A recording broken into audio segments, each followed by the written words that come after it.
Imagine a world teetering on the edge of the familiar, a place where the fabric of the everyday begins to unravel, revealing glimpses of the extraordinary lurking beneath. You're about to embark on a journey into the enigmatic, where the peculiar and the perplexing intertwine, where every tale twists the mind and tugs at the spirit. It's a descent into the strange, the mysterious, and the unexplained. This is When Reality Frays.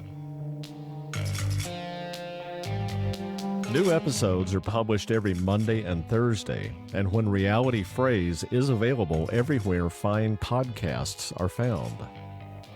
Before we move on, please hit that follow or subscribe button and turn on all reminders so you're alerted when new episodes are released. Today's episode contains one story entitled The Mobius Strip. It's the tale of an assassin who experiences something so profound on his way to a job that he decides to change the contract. Now, let's get to the story. Meet a man who deals in death with the precision of a surgeon and the heart of a machine. His life is a series of contracts, each one a step further from the man he might have been.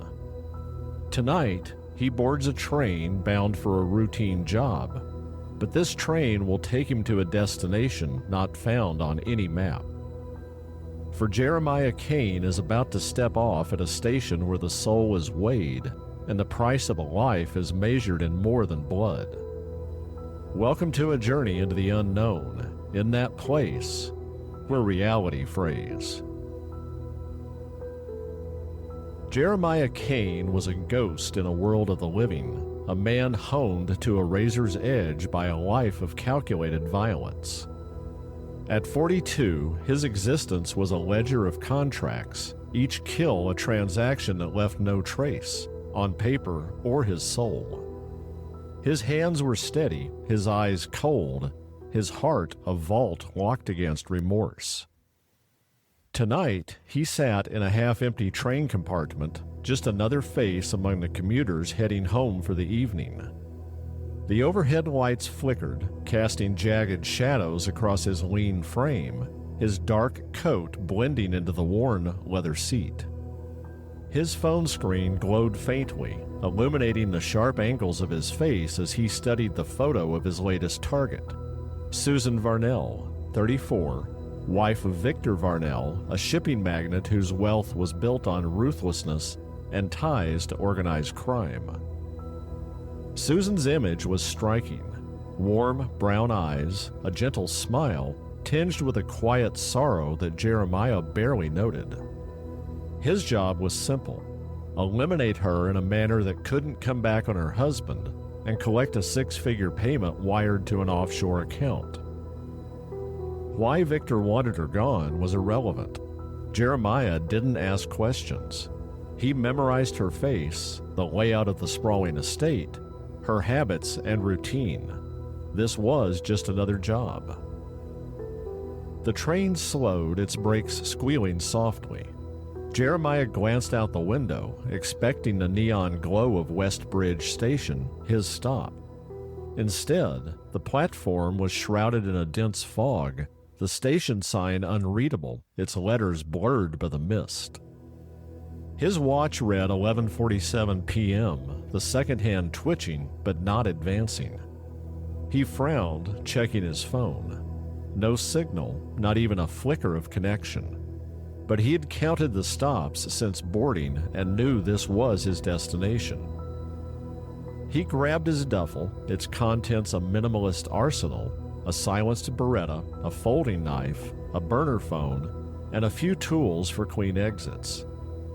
He stepped onto the platform, the fog immediately wreathing him in an embrace. Cold bit through his coat, sharp and unyielding. The train pulled away as he made his way across the platform. Entering the station, he frowned in surprise. The large space was silent as a tomb. No ticket agents, no late-night travelers, no janitors sweeping the floors. The atmosphere was stuffy, and there was an unnatural stillness, as if the world was holding its breath. Fluorescent lights buzzed erratically, their flicker casting grotesque shadows. Jeremiah's boots echoed loudly, the only sound. He pulled out his phone again. No bars, no Wi-Fi, nothing. A payphone was mounted on the wall to his right, and he inserted a coin. He dialed several numbers from memory, but each call rang endlessly. His pulse quickened, a rare tremor of unease in his chest. Jeremiah was no stranger to solitude. He had stalked targets in deserts and jungles, even war zones, but this was different. The station's silence felt primal, like it was a predator sizing him up. He headed for the exit, double-glass doors reflecting his silhouette. Tall, lean, eyes sharp with the focus of a hunter. He pushed through, expecting a parking lot in the city beyond. Instead, he stepped onto the platform. The same cracked concrete, the same flickering lights, the same suffocating fog. His breath caught, a cold sweat prickling his neck. This wasn't possible. Unease coiling inside, he dashed across the platform and through the station, shoving the doors with more force than necessary, and again found himself on the platform. His heart pounded, fear creeping in. He tested other exits.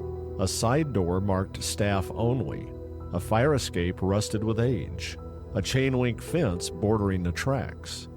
Each time, he emerged on the platform as if the station were folding reality into a Mobius strip. He climbed the fence, muscles straining, and dropped to the other side, only to land back where he started, the fence now behind him, mocking his effort. Panic tightened his chest, a sensation he hadn't felt since his first kill 20 years ago when he had hesitated and nearly died. Jeremiah forced it down. He explored the station, searching for answers, a way out, anything to break the cycle. The ticket counter was abandoned, papers scattered, train schedules, receipts, a half-written note cut off mid-sentence as if the writer had vanished. A vending machine hummed faintly, the only sound in the otherwise silent station. He smashed its glass with his elbow, hoping to trigger an alarm, a response, anything. The crash echoed, then died, swallowed by the void. He tore open a janitor's closet. Brooms, mops, and a faint stench of decay, like something had died behind the walls. He shouted into the payphone, his voice hoarse, demanding someone answer. The ringing laughed back, relentless. Hours seemed to pass, though his watch never moved.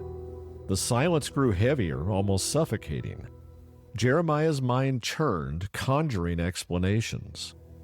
A drugged drink slipped into his coffee at the last stop. A rival's trap? A mental breakdown? But nothing fit.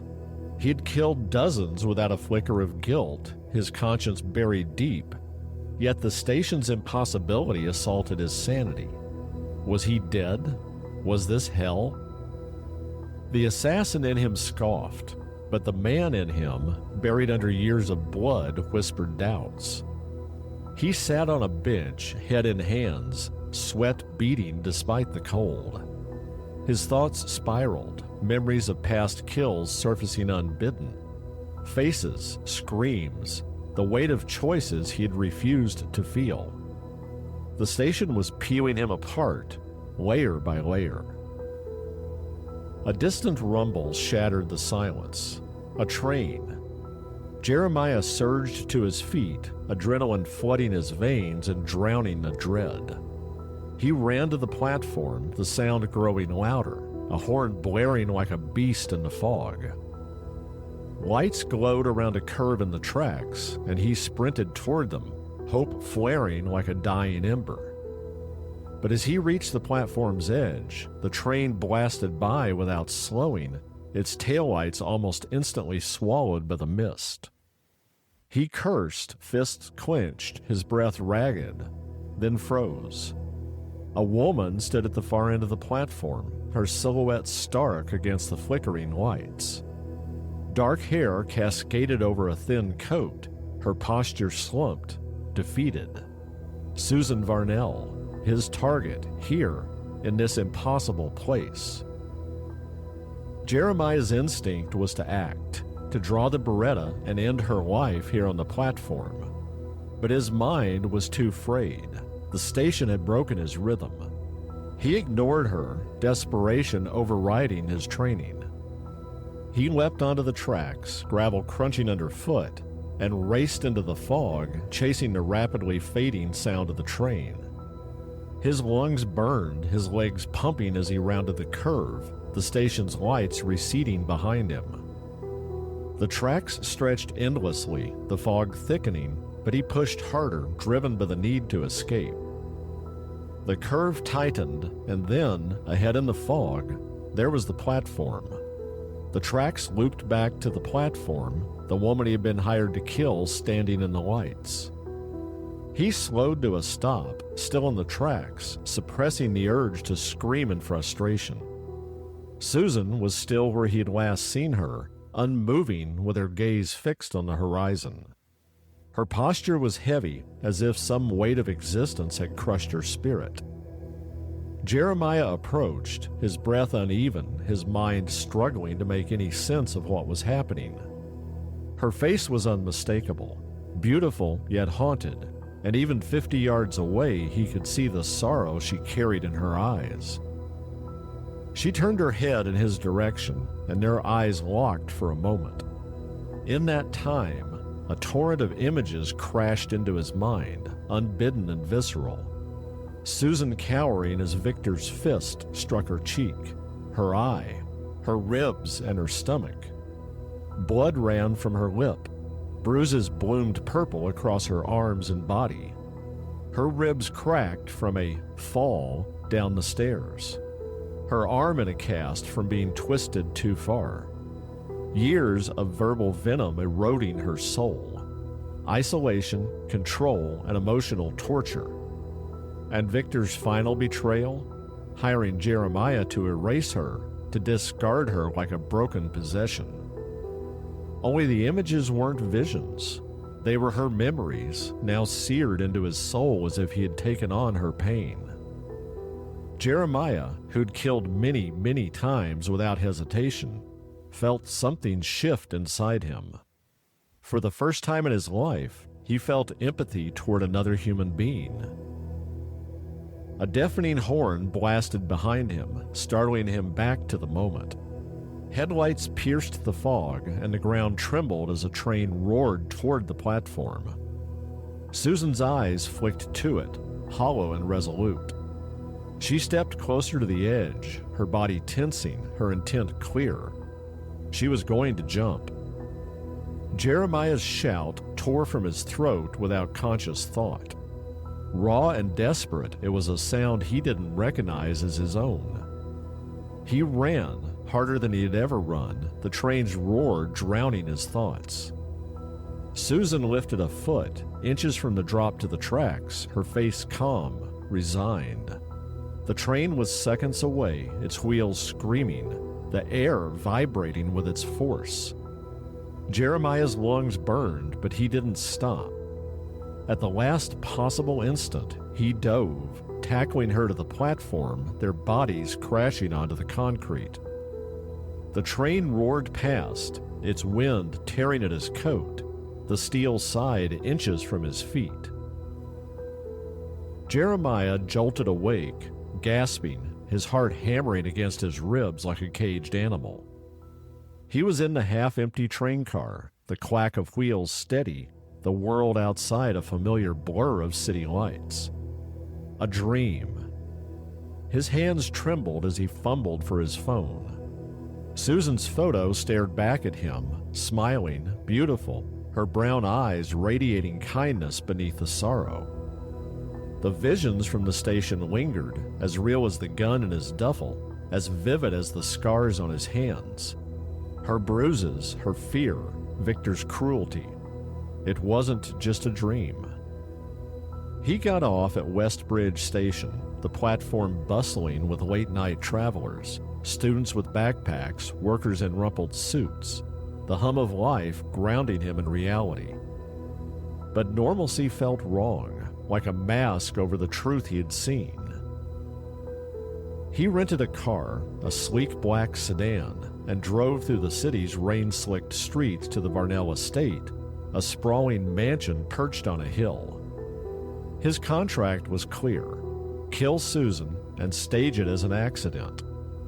What that accident might look like was left up to him. His heart rate slowed and smoothed out as he walked to the front door and rang the bell. Susan answered, but her eyes held no recognition, only wariness. "Can I help you?" she asked, her voice soft, fragile like glass about to shatter.